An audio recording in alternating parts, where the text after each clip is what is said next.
बच्चों इस वीडियो में हम लोग सॉल्व करेंगे एनसीईआरटी के एक्सरसाइज 10.3 का question number 12। If vector A dot vector A 0 है and vector A dot vector B भी 0 है, then what can be concluded about the vector B. अगर ए डॉट ए 0 है, ए डॉट बी 0 है, तो आप वेक्टर बी के बारे में क्या कह सकते हैं, यानी वेक्टर बी किस टाइप का वेक्टर होगा।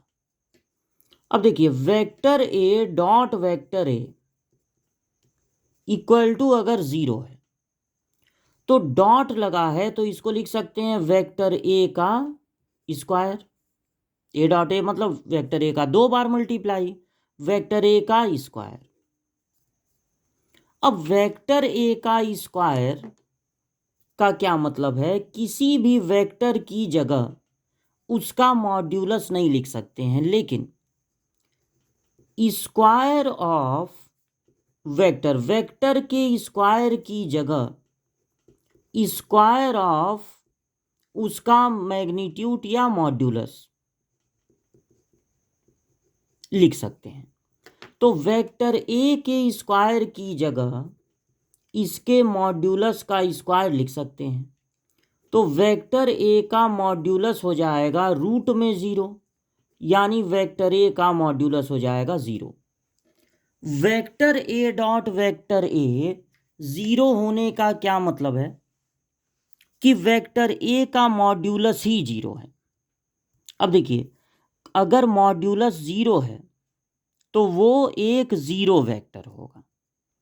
दो वेक्टर का डॉट प्रोडक्ट अगर 0 है तो उसमें से कोई 0 हो ये जरूरी नहीं है, लेकिन अगर दोनों वेक्टर सेम है और उनका डॉट प्रोडक्ट 0 है तो वो पूरा का पूरा वेक्टर ही 0 होगा। मैग्नीट्यूड 0 होने का मतलब है 0 है।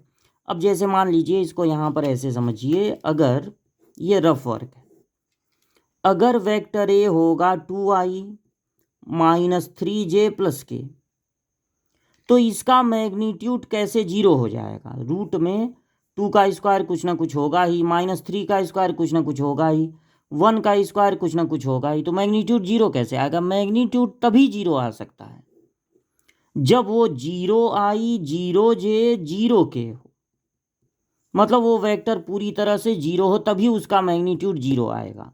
तो मैग्नीट्यूड डॉट प्रोडक्ट 0 आने से नहीं कुछ, लेकिन मैग्नीट्यूड 0 आने का मतलब ये है कि vector A is a 0 vector. तो अब बताइए, अगर वेक्टर ए खुद ही 0 है, 0i 0j 0k है, तो उसका दुनिया के किसी भी वेक्टर से अगर डॉट प्रोडक्ट करेंगे तो 0 ही आएगा। तो इसका मतलब है कि अगर वेक्टर ए 0 वेक्टर है तो इन दोनों का डॉट प्रोडक्ट 0 होने के लिए vector B can be any vector, मतलब वेक्टर बी को कोई खास वेक्टर होने की जरूरत नहीं है।